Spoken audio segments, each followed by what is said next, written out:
Good morning, everybody. Jim Feiss and Hank Goldberg in Las Vegas. Interesting happening out here in Las Vegas. Hank, I don't know if you had any, but I'm at, my house is at 3,300 feet, and we got 2 inches of snow last night, which is really, really unusual for Las Vegas. Yeah. But the basketball, the NBA All-Star Game, all that stuff, and we had Kentucky just demolishing Tennessee over the weekend, which was a surprise to a lot of people. A couple games tonight. You got Virginia Tech. You got Illinois and Wisconsin. You got, a few spots. You got Kansas State got whooped pretty bad the other night. Of course, they have the injury to Wade, and we'll have to see how that plays out. Yeah, the injury really hurts them. When he came back is when they took off. So they may have a little bit of a problem. As far as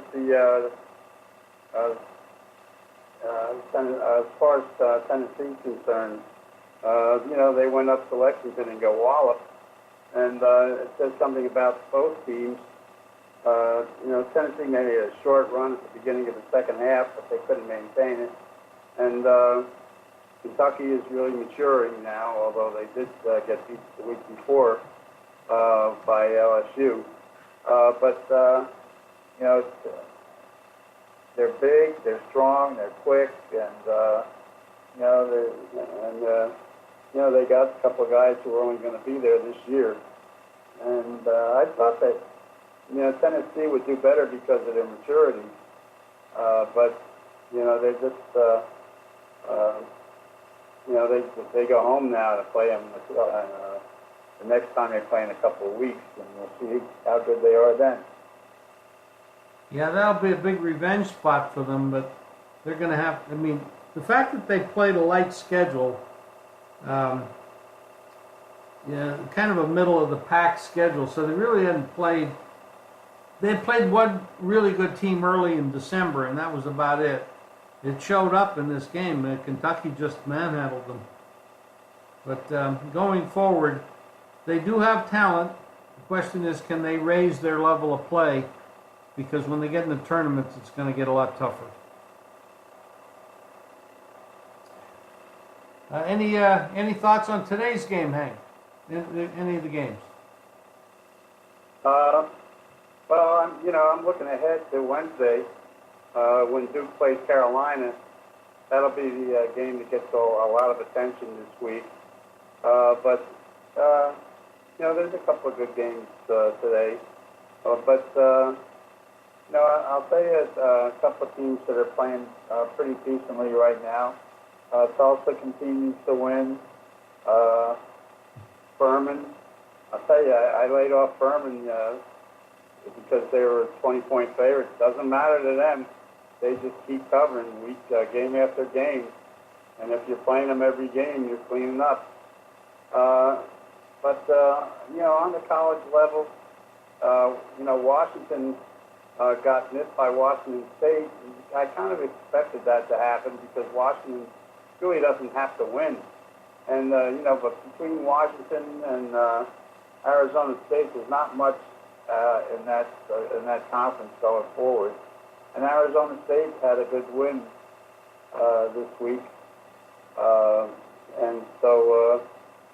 I think they'll be, a team they play well. Sometimes they don't.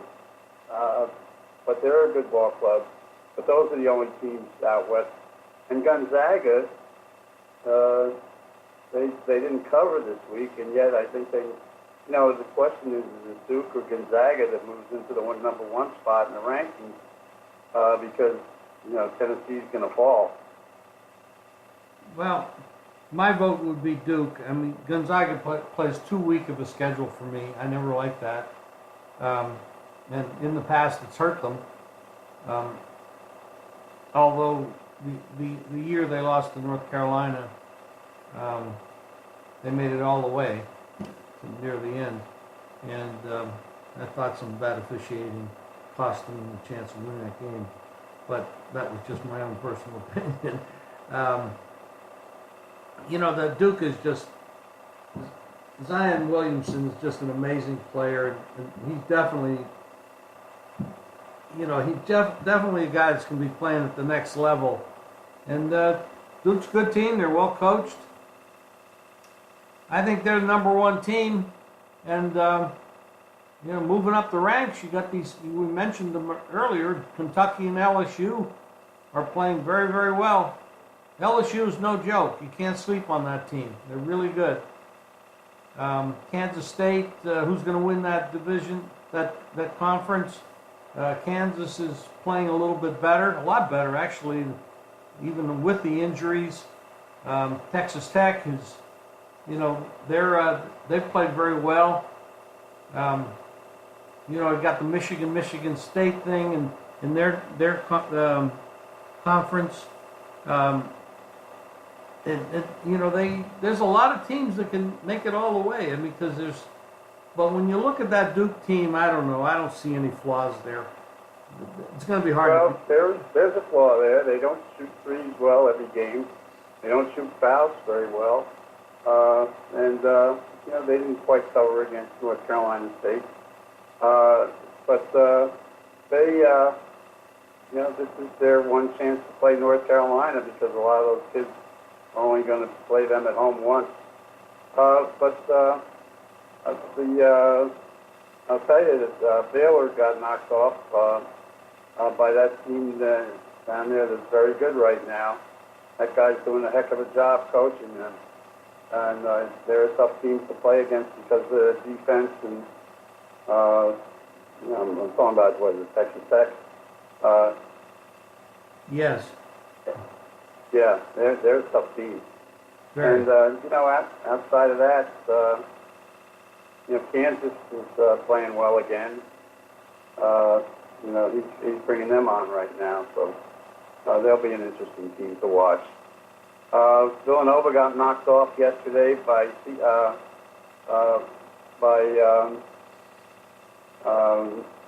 who was it? Oh, that's St. John's. They blew it. St. John's. They were up 29-10 in that game, and they lost the game. It's St. John's made a hell of a comeback. St. John's is a tough team to figure. They really are. They really are tough to figure, Hank. And the All-Star game went over, very predictable. Yeah, very predictable. So we don't have very many good or great teams in the West. But one team that we don't spend a lot of time talking about is this Nevada team, Nevada Reno. I mean, they're really very strong. They've done just about everything you could ask of them. Any opinion on that team? Or? Yeah, they're good. Well coached and they're good. And you know, they're a tournament team. Yeah, that's one of the few teams we have out west that really is a contender. Gonzaga, Washington. I don't see any more than those teams, though. I mean, obviously, the teams that win their tournaments will get there, but we got a game tomorrow night, Tuesday, where Vanderbilt goes to Tennessee to play, and this is a bad spot, real bad spot for Vanderbilt to show up. They're not playing well anyway. They're 9-16 on the year, and Tennessee, of course, off this loss, which was a national television loss that they really wanted to play well. They were down 6 at the half, but got totally smoked in the second half. And, you know, Vanderbilt is, I mean, they haven't won a game since December 31st. They have not won a game this year. So, and that victory, that was going into conference. So they have not won a conference game yet in their conference. And now they have to go to Tennessee. But they took Tennessee to overtime the first time they played them. That was in Vanderbilt. They were an 8.5-point dog. They went to overtime, lost by 5, so they covered that game. But this game, when you're talking about the wounded horse here, Tennessee, after that number 1 ranking, you got knocked off. Boy, they're going to be in a mean mood.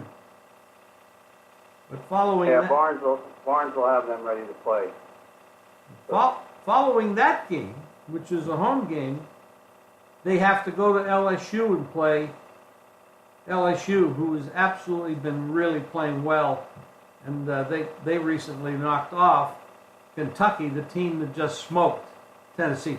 Great situation this week with those teams and how that's going to all lay out. I think Tennessee got one of their players hurt in the game against Kentucky too, so that'll be something to keep an eye on. One of their key guys. Absolutely. Anything else going on you want to talk about, Hank? I think the old ball coach has still got it. I think that found one thing that was interesting is that the San Diego team came up with a quarterback who played pretty decently yesterday, and they beat Atlanta. Atlanta got off to a good start in the game, and then it started to rain. And, they just couldn't, Sims couldn't handle the ball very well. He was playing quarterback, Phil Sun, for Atlanta, and he couldn't get it going. They had four straight 3-and-out possessions, and San Diego came back and beat them. That was kind of a surprise. But Nelson played pretty well at quarterback for San Diego. And the other team that was surprising was Neuheisel's team, which was supposed to be that has the best talent in the league. And their quarterback was not very good yesterday. He had a real up-and-down game, and that really cost them. And that's about it. Yeah, I had one play in the AAF over the weekend. I lost it with San Antonio. Spurrier's team came back and won that game and played well. And that's 2 weeks in a row for them. And like you said, the old ball coach still has it. But it was competitive. Yeah, the quarterback too, Gibbert, who's a quality quarterback, and then they can score. And that's going to help them a lot. It sure is. Well, Hank, we'll talk again on Wednesday unless there's something else you want to talk about today. Not in particular. Okay, so everybody, thank you for tuning in, and go to jimfeist.com for Hank's plays and mine, and we'll talk to you again in a couple days. Thanks, Hank. I appreciate it. Okay.